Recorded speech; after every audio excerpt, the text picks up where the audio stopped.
कौन कहता है आसमान में सुराग नहीं हो सकता, एक पत्थर तो तबीयत से उछालो यारो। नमस्कार, स्वागत है आपका मैनेट ब्रेन्स पे। मैं हूं आपका maths mentor Rahul. Good morning, good afternoon, good evening, whenever you are enjoying this session. Students, Magnet Brains एक ऐसा प्लेटफॉर्म है जो आपको किंडरगार्टन से लेकर 12th तक का सारा एजुकेशन प्रोवाइड कराता है, वो भी एब्सोल्युटली फ्री ऑफ कॉस्ट। आप हमारे यहाँ अपने स्कूल एग्जामिनेशंस में और अपने बोर्ड एग्जामिनेशन में अच्छी परफॉर्मेंस की गारंटी ले सकते हैं। टर्म्स एंड कंडीशंस अप्लाई, टिंग टिंग टिडिंग, क्योंकि आप और हम जब मिलके अच्छे से मेहनत करेंगे तो ही ये सक्सेसफुल हो पाएंगे हम दोनों। ठीक है, ये बात तो क्लियर है। दूसरी चीज, हमारे यहाँ आप कॉम्पिटिटिव एग्जाम जैसे कि ओलंपियाड, जेई, नीट, एनटीएससी, इन सब की तैयारी कर सकते हैं, वो भी निःशुल्क। तैयारी कहाँ से करनी है? तो हमारा यूट्यूब चैनल तो है ही, उसके अलावा हमारी वेबसाइट भी है और एक ऐप भी है। इन तीनों में से किसी भी माध्यम को कितने भी दिनों तक और कितनी भी बार यूज करने पे आपको कुछ भी पे करने की जरूरत नहीं पड़ती है। हमारी ये सेवाएं निःशुल्क हैं। चलिए, जैसा कि मैंने सेशन के स्टार्टिंग में एक बढ़िया सा आपको शेर सुनाया, जिसका मतलब होता है कि अगर हम प्रयास करेंगे, मेहनत करेंगे और पूरी निष्ठा के साथ अगर एक ट्राई देंगे या फिर ट्राई के बाद ट्राई देंगे तो एक दिन हमें सफलता जरूर मिलेगी। ठीक उसी माइंडसेट के साथ हमारे यहाँ हम आपको प्रोवाइड करा रहे हैं क्लास 10th मैथमेटिक्स के बहुत सारे सेशन, जहां पे आपको इजीली कॉन्सेप्ट समझ में आएंगे। उसके बाद फिर आप आसानी से अपने बोर्ड एग्जामिनेशंस को क्रैक कर पाएंगे। तो बस अब अपन दोनों को प्रयास करना है, हम पढ़ाएंगे, आप पढ़ेंगे और अपने नंबर टकाटक हो जाएंगे। कोई दिक्कत नहीं ना? इसी बात में नीचे देखो एक लाइक बटन है, थोड़ा सा उसको दबा दो। क्या है कि अपन को थोड़ा मोटिवेशन मिलेगा तो और अच्छे से काम कर पाएंगे अपन। चलिए, तो ये है भैया one shot revision of circles chapter class 10th का। ये सेशन बहुत ज्यादा लंबा नहीं होगा। हमारा प्रयास है कि अगले 30 मिनट के अंदर अंदर आपको पूरी कहानी सर्कल चैप्टर की समझ में आ जाए, जिसके बाद आप जब भी कोई सवाल अप्रोच करें तो आसानी से उसे सॉल्व कर पाएं। और उसके बाद प्रैक्टिस तो आपको करनी है, उसमें भी आपकी सहायता हम कर ही रहे हैं। बस आप डिस्क्रिप्शन बॉक्स में देखिए, बहुत सारी चीजें हमने कवर कर दी हैं, आपको आसानी से सारा कंटेंट मिल जाएगा। चलिए, बातें बहुत सारी हो गई, अब आ जाते हैं पढ़ाई की तरफ। तो आज हम सीखने वाले, समझने वाले, रिवाइज करने वाले हैं सर्कल्स चैप्टर को, जिस भी भाषा में आप इसको समझें। बढ़िया 30 मिनट में अपना चैप्टर एकदम रेडी हो जाएगा, टकाटक एकदम मजे से। यहां देखो, सबसे पहले a line segment joining any two points on a circumference of a circle is called chord of a circle। तो भैया ये सर्कल से रिलेटेड कुछ परिभाषाएं हैं जो कि आपको इस चैप्टर में और अगले चैप्टर में काफी काम आती हैं। सर्कल्स आप सबने देखा होगा, इस तरीके का दिखता है। इसकी डेफिनेशन बहुत भांति भांति के प्रकार की होती है। कोई कहता है it is a collection of all the points that are at a fixed distance from a given point. कहने का तात्पर्य कि एक गिवन पॉइंट से निश्चित दूरी पे होने वाले सारे पॉइंट्स के कलेक्शन को आप कहते हैं सर्कल। ठीक है, देखो सर्कल की परिभाषा समझना काफी लोगों के लिए मुश्किल होता है और उसमें कोई आपत्ति भी नहीं है। आपको नहीं समझ आती है परिभाषा, कोई बात नहीं। सर्कल क्या होता है ये तो पता है ना, वो इंपॉर्टेंट है। उसमें रेडियस, डायमीटर, ये सब चीजें होती हैं, वो पता है, ये इंपॉर्टेंट है। ठीक है, चलिए बाकी हम सब समझ लेंगे कि उसमें अंदर क्या क्या होता है। अब यहां पे आपको सबसे पहले दी गई है कॉर्ड की परिभाषा। अब कॉर्ड क्या होती है? तो कॉर्ड की परिभाषा होती है कि यदि सर्कल के सर्कमफेरेंस पे, मतलब आउटर बाउंड्री पे कोई दो पॉइंट है, ठीक है, कहीं भी कोई दो पॉइंट है, उनके बीच में जो लाइन सेगमेंट है या उनको कनेक्ट करने वाली जो लाइन सेगमेंट है उसे आप कहते हैं कॉर्ड।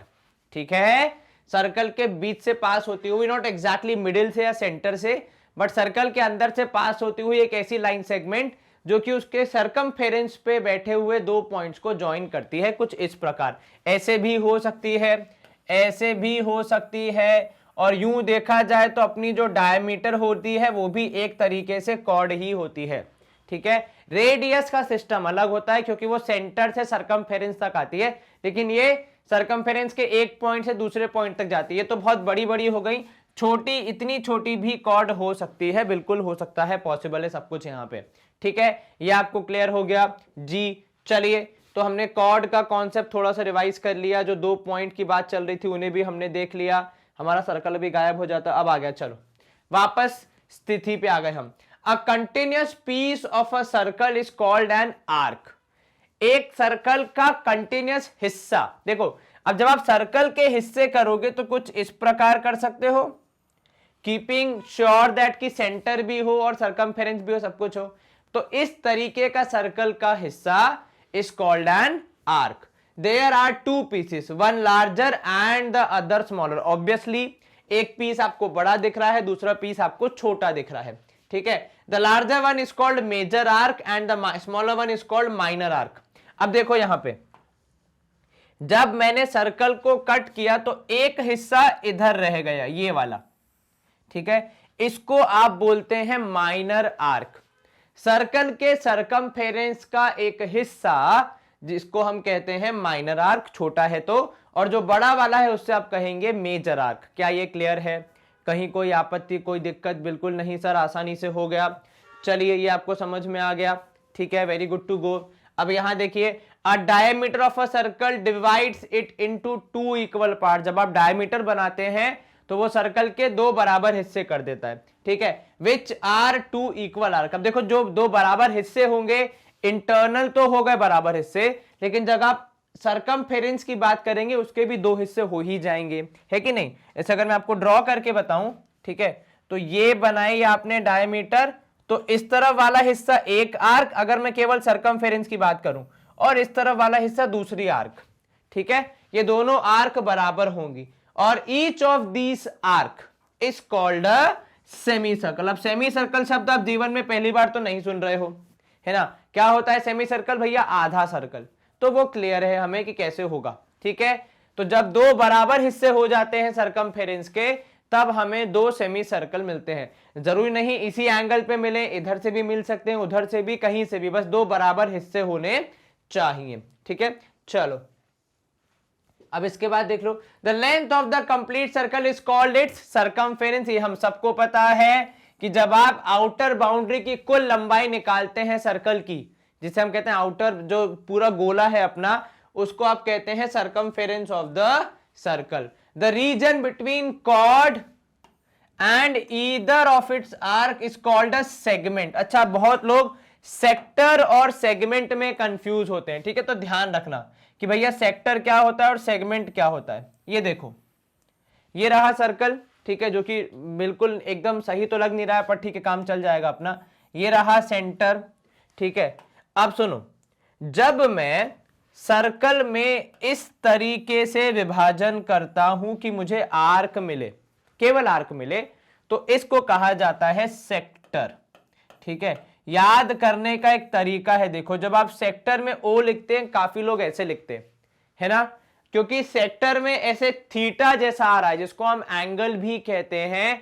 सेक्टर हमेशा एंगल का खेल होगा, ठीक है, सेक्टर में हमेशा एंगल होगा, ठीक है. दूसरा होता है हमारा सेगमेंट. तो ये सेक्टर हो गया, छोटा है तो माइनर सेक्टर, बड़ा है तो मेजर सेक्टर, ठीक है. अब सर सेगमेंट का क्या नियम है? तो भैया सेगमेंट इससे एक कदम आगे है. ये आपने जैसे आपने बनाई यहां पे एक कॉर्ड, तो कॉर्ड और सरकमफेरेंस के बीच के हिस्से को आप कहते हैं, क्या कहते हैं? आप कहते हैं सेगमेंट. अब देखो यहां पे, ये तो देखने वाले की बात हो गई, नजरिया हो गया, ठीक है. इस तरफ वाला भी सेगमेंट है, और ये भी तो कॉर्ड और सरकमफेरेंस के बीच का हिस्सा है, इसको भी तो हम लोग कह सकते हैं सेगमेंट, बिल्कुल कह सकते हैं. इसीलिए सेगमेंट भी दो होते हैं, एक माइनर, दूसरा मेजर. क्या ये क्लियर है? देखो यहां पे लिखा भी हुआ है, segment formed by minor arc is called minor segment. देखो अब आर्क किसे बोलते हैं? सर सरकमफेरेंस का हिस्सा. तो सरकमफेरेंस का हिस्सा यहां लग तो रहा है कॉर्ड के साथ, इसीलिए इसे कहते हैं माइनर आर्क, माइनर सेगमेंट. क्योंकि आर्क भी माइनर है, छोटी है, तो उसका जो एरिया होगा वो भी छोटा होगा, जो एरिया वो कवर करेगी उसके और कॉर्ड के बीच में बड़ी वाली कॉर्ड है उसका एरिया ज्यादा होगा, तो उसको आप कहते हैं मेजर सेगमेंट. ठीक है, ये क्लियर हो गया. बेसिक्स हैं जो कि आपको बहुत ज्यादा काम आएंगे आगे, ठीक है. वहीं सेक्टर में क्या होता है भैया? एंगल होता है, और रेडियस और आर्क के बीच में होता है. A line which intersect the circle in 2 points is called secant of the circle. अगर एक लाइन सर्कल से कुछ यूं पास हो रही है, अगर एक लाइन सर्कल से कुछ यूं पास हो रही है कि उसको दो जगह पे टच कर रही है, तो उसे आप कहते हैं सीकेंट. ठीक है, एक ऐसी लाइन जो कि सर्कल को दो जगह पे टच करी, उसे आप क्या कहते हो? सीकेंट कहते हो. ठीक है, चलिए अब आ जाते हैं मेन इंपॉर्टेंट पॉइंट पे, जो कि इस चैप्टर का पूरा मूल सिद्धांत है, वो है टैंजेंट. ठीक है, अब देखो यहां पे सर्कल का जो शेप होता है वो कुछ ऐसा होता है कि कभी कभी जब आप सर्कल की तरफ लाइंस ड्रॉ करते हैं तो कुछ लाइंस ऐसी होती हैं जो कि सर्कल को एक ही पॉइंट पे, एक ही जगह पे टच करती हैं, क्योंकि बनावट ऐसी है कि वो पॉसिबल हो जाता है। तो ऐसी लाइन सेगमेंट या ऐसी लाइन जो कि सर्कल को केवल एक जगह पे टच करे, दैट इंटरसेक्ट्स और टच। सब देखो, इंटरसेक्ट करने का मतलब होता है एकदम बढ़िया से अंदर से घुस के जाना, ठीक है। तो इंटरसेक्ट करने की जगह बेहतर होता है कि हम वर्ड क्या यूज करते हैं, टच करके जाना, कि एक बार, ठीक है। Touch the circle eight only one point. तो टेंजेंट वो लाइन होती है जो कि सर्कल को, वो लाइन या लाइन सेगमेंट जो भी आप बना रहे हो उसके हिसाब से, जो कि सर्कल को एक ही पॉइंट पे टच करे। This point is the common point of the tangent in circle is called point of contact, क्योंकि यहां पे सर्कल और जो लाइन है उसके बीच में रिश्तेदारी बनी, कनेक्शन बना, कॉन्टैक्ट हुआ, तो इसका नाम भी क्या पड़ जाता है उस पॉइंट का नाम पड़ जाता है पॉइंट ऑफ कॉन्टैक्ट। POC भी लिखते हैं बहुत बार शॉर्ट फॉर्म में, पॉइंट ऑफ कॉन्टैक्ट, वो जगह जहां पे टैंजेंट और सर्कल एक दूसरे को टच कर रहे हैं, ठीक है। टैंजेंट क्या होती है, टैंजेंट एक लाइन सेगमेंट होती है या फिर लाइन होती है, कुछ फर्क नहीं होता उसमें, बशर्ते से वो एक स्पेशल केस करके जाती है कि वो सर्कल को एक जगह पे टच करके जाती है। ऐसा यूनिकनेस क्यों है भैया, क्योंकि सर्कल का शेप ऐसा है, कर्व्ड है, तो भैया वहां पे ये पॉसिबल हो जाता है। स्क्वायर रेक्टेंगल में तो आप केवल एज पे बना सकते हो ऐसे टचिंग वाली लाइन, अदरवाइज बीच में कहीं बनाओगे तो वो इंटरसेक्ट करके ही जाएगी, है ना। चलिए, अच्छा तो अगर हम ऐसे देखें तो एक सर्कल में कितनी टेंजेंट हो सकती हैं सर? अगर ऐसे बनाने जाएंगे हम, तो मैं अगर आपको रफ डायग्राम बना के दिखाऊं तो ये रहा आपका सर्कल। अब इसमें अगर आप टेंजेंट बनाने के इच्छुक हैं तो इधर बन सकती है, ये देखो नहीं बनी, अब बन सकती है, इधर बन सकती है, इधर बन सकती है। तो ऐसे अगर हम बनाने जाएंगे तो एक सर्कल के पास तो इनफाइनाइट टेंजेंट के ऑप्शन हो जाएंगे।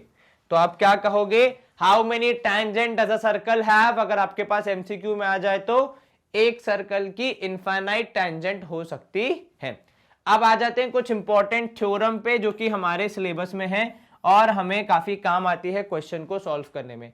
The tangent to any point of a circle is perpendicular to the radius through the point of contact. Sir मतलब ये कि मान लीजिए आपके पास एक सर्कल है, ठीक है, ये तो लग नहीं रहा है सर्कल, दिस इज बेटर। मान लीजिए आपके पास एक सर्कल है, ठीक है, और आपने एक टेंजेंट बनाई है, ठीक है। अब सर्कल की जब भी हम बात करते हैं तो हमारे दिमाग में एक चीज तो जरूर आती है कि भैया सर्कल है तो सेंटर तो होगा ही, तो यहां पे भी हमने सेंटर बनाया। अब जब सेंटर है तो सेंटर का टेंजेंट से कुछ रिश्तेदारी तो होनी चाहिए भैया, क्योंकि दोनों ही सर्कल से जुड़े हुए हैं, ठीक है, तो कॉमन फ्रेंड है, मतलब एक दूसरे को जानते होंगे, जैसे हमारे साथ होता है। तो अब होता यह है कि जब आप सेंटर से किसी लाइन को टेंजेंट तक भेजते हैं भैया, पता करने की क्या दोस्ती यारी है, ठीक है। तो भैया आप ये देखते हैं कि जब आप सेंटर से किसी लाइन सेगमेंट को भेज रहे हैं तो वो लगे हाथ सरकमफेरेंस तक जा रही है और वहीं पे टेंजेंट से मिल रही है। तो सेंटर से सरकमफेरेंस तक की दूरी को हम गणित की भाषा में क्या बोलते हैं, रेडियस बोलते हैं। अब ये सिद्धांत कहता है कि जो रेडियस होता है वो टेंजेंट के परपेंडिकुलर होता है। सर क्या एक सर्कल में एक ही रेडियस होता है? नहीं, एक सर्कल में एक रेडियस तो नहीं होता, पर क्योंकि टेंजेंट सर्कल को एक ही जगह पे टच कर रही है उस लिहाज से रेडियस भी टेंजेंट से एक ही जगह मिल पाएगा, क्योंकि रेडियस को सर्कल के बाहर जाने की इजाजत तो नहीं है, ये आपको भी पता है। तो क्योंकि सर्कल और टेंजेंट एक ही जगह पे मिलते हैं तो रेडियस और टेंजेंट भी वहीं मिलेंगे, और वह पॉइंट होता है जहां पे पॉइंट ऑफ कांटेक्ट जिसे हम कहते हैं, और उस पॉइंट ऑफ कांटेक्ट पे radius is always perpendicular to tangent. इसके पीछे का सिद्धांत ये है, अगर मैं आपको पूरा कॉन्सेप्ट समझाऊं तो कॉन्सेप्ट ये कहता है मेरे भाई कि देखो, अगर मैं सेंटर से बनाऊं बहुत सारी लाइंस जो कि टेंजेंट तक जा रही हैं, ठीक है, कुछ इस प्रकार बनेंगी बहुत सारी लाइंस जो कि सेंटर से टेंजेंट तक जा रही है, इनमें से सबसे छोटा होगा रेडियस, ठीक है, सबसे छोटा होगा रेडियस। क्यों? क्योंकि रेडियस सर्कल के अंदर है, सर्कल के सरकमफेरेंस तक है। बाकी सारी लाइंस जो मैंने बनाई सेंटर और टैंजेंट के बीच में, वो सारी सर्कल के बाहर निकल रही हैं, आप देख भी रहे हैं, तो उनकी लंबाई ज्यादा होगी। तो आप कहोगे कि radius is the shortest distance between tangent and centre. अगर मुझे टैंजेंट और सेंटर के बीच की दूरी नापनी हो तो सबसे छोटा डिस्टेंस वो रेडियस होगा। और हमने ये भी पढ़ा है कक्षा 9वीं में कि the shortest distance is the perpendicular distance. तो इसीलिए ये जो आर रेडियस है वो परपेंडिकुलर हो जाता है, क्योंकि ये शॉर्टेस्ट डिस्टेंस है एंड हेंस परपेंडिकुलर डिस्टेंस है। ठीक है, क्लियर हो गया। The converse of this theorem is also true. Converse क्या होगा कि अगर रेडियस के परपेंडिकुलर है कोई लाइन सेगमेंट तो वो टैंजेंट होगी। ठीक है, इसका उपयोग वैसे कम होता है, ज्यादातर केसेस में यही उपयोग होता है कि अगर रेडियस और टैंजेंट दिया है तो बीच का एंगल 90 डिग्री होगा, पॉइंट ऑफ कॉन्टैक्ट वाला। ठीक है, number of tangent according to position of point P are given below. ठीक है, अब देखो अगर एक सर्कल है, यहां पे कहानी को समझो कि अगर एक सर्कल दिया हुआ है, ठीक है, और उसके बाहरी क्षेत्र में, उसके एक्सटर्नल रीजन में एक पॉइंट है P, या उसके आसपास या इस प्लेन पे एक पॉइंट है P, तो पॉइंट P कहां पे होगा और उसके हिसाब से कैसे टैंजेंट बनेगी वो हम बता रहे हैं। When point P lies outside the circle then exactly two tangent can be drawn. अगर एक पॉइंट P है जो कि सर्कल के बाहर है, ठीक है, और यदि मेरा दिली इच्छा है कि मैं यहां से सर्कल की तरफ टैंजेंट को भेजूं, तो देखो एक इस तरफ जा सकती है, दूसरी इस तरफ जा सकती है। तो जब भी कोई सर्कल के बाहर पॉइंट होगा और हम उसके लिए टैंजेंट बनाने का प्रयास कर रहे हैं उस पॉइंट से, तो जो दो टैंजेंट बनेंगी वो मैक्सिमम संख्या होगी।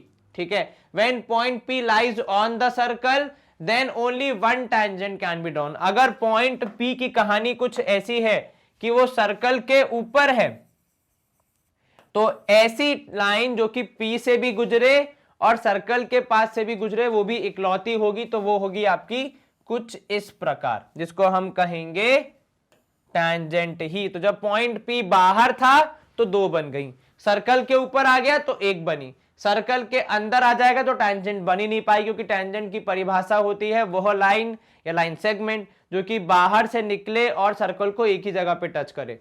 The length of the two tangent drawn from an external point to a circle are equal. ये बहुत इंपॉर्टेंट हो जाता है। तो यहां पे ये पॉइंट P से होने वाली लाइन तो हमने बता दी, पॉइंट P से बनने वाले हमारे टैंजेंट। अब ये आ गया इसी का एक एडवांस वर्जन जो कहता है कि यदि आपने किसी बाहरी पॉइंट से दो टैंजेंट बनाई हैं तो उनकी लंबाई दूरी होगी। अब सवाल ये है कि लंबाई कहां तक, क्योंकि ये तो लाइन है, लाइन तो कितनी भी आगे तक जा सकती है। तो उसका जवाब आता है कि भैया till the point of contact. मतलब यहां से आपका A है पॉइंट ऑफ कॉन्टैक्ट, इधर है B, तो आप लिख सकते हो कि PA would be equal to PB, इससे ज्यादा नहीं। उसके आगे टैंजेंट जहां जा रही है जाए, हमें कोई फर्क नहीं पड़ता, हमारा वास्ता सिर्फ सर्कल तक रहेगा। तो PA बराबर PB होगा। मतलब बाहरी पॉइंट से आने वाली दो टैंजेंट की लंबाई बराबर होती है पॉइंट ऑफ कॉन्टैक्ट तक। जैसे ही पॉइंट ऑफ कॉन्टैक्ट के आगे निकलोगे दोनों हो जाएगी राम राम कि भैया तुम कौन मैं कौन, लेकिन उसके पहले तक बराबर रहेंगे। इसका प्रूफ भी बहुत सिंपल है। आप रेडियस अगर जानना चाहें, देखो प्रूफ ये रहा, ये आपके दो रेडियस हो गए, ये बीच में कॉमन लाइन हो गई और ये 90 डिग्री वाला एंगल हो गया पहली थ्योरम के तहत। तो वो जो पिछली वाली थी रेडियस परपेंडिकुलर टू टैंजेंट, वो है थ्योरम 1, ये है थ्योरम 2। ठीक है, तो RHS कॉन्ग्रुएंसी के तहत ये दोनों ट्राइंगल्स कॉन्ग्रुएंट और CPCT से PA इक्वल टू PB आपको मिल जाता है। ये मैंने आपको प्रूफ भी समझा दिया, थोड़ा सा संक्षेप में आपको डिटेल में समझना है तो नीचे हमारे कॉन्सेप्ट वीडियोस हैं। चलिए, तो यहां पे हमारा चैप्टर समाप्त होता है। एक क्विक रिवीजन कर लेते हैं फटाफट। लास्ट में दो इंपॉर्टेंट कॉन्सेप्ट है यहां पे जिससे पूरा चैप्टर निपट जाता है। पहला कॉन्सेप्ट कि रेडियस परपेंडिकुलर होता है टैंजेंट के। दूसरा इंपॉर्टेंट कॉन्सेप्ट कि जब बाहरी पॉइंट से आप दो टैंजेंट खींचोगे दोनों टैंजेंट की लंबाई बराबर आएगी और आपको फिर आपका रिजल्ट मिल जाएगा। जितने सवाल हैं चैप्टर में वो जब आप प्रैक्टिस करेंगे तो इन्हीं दोनों के बीच में पूरा मामला सिमट जाएगा। बस आपको इस बात का ध्यान रखना है कि कहाँ पे कौन सा कॉन्सेप्ट लगाना है, कौन सी थ्योरम लगानी है। ठीक है, तो सर वो कैसे पता लगेगा? तो उसका भी बहुत सिंपल फंडा है कि देखो, जहां पे अगर मैं आपको शॉर्ट ट्रिक पे समझाऊं, जहां पे एंगल्स की बात ज्यादा हो रही कि ये एंगल दिया है तो ये निकालो, वो एंगल दिया है तो वो निकालो, वहां पे आप देखना कि कम से कम 2 से 3 बार आपकी पहली वाली थ्योरम, एंगल वाली थ्योरम लगेगी। जहां लंबाई चौड़ाई की बात शुरू हो जाए कि इसकी लंबाई इसके बराबर प्रूफ करो, अगर ये इतना है तो इसकी लंबाई कितनी होगी, वहां पे अक्सर सेकंड वाली थ्योरम का उपयोग होता है, जहां पे आप कहते हैं कि भैया दो टेंजेंट की लंबाई बराबर होती है बाहरी पॉइंट से। चलिए, ये हो गया क्लियर, सारी चीजें हमने समझ ली, चैप्टर यहां पे होता है समाप्त। मेन 2 थ्योरम थी, हमने दोनों आपको सिखा दी।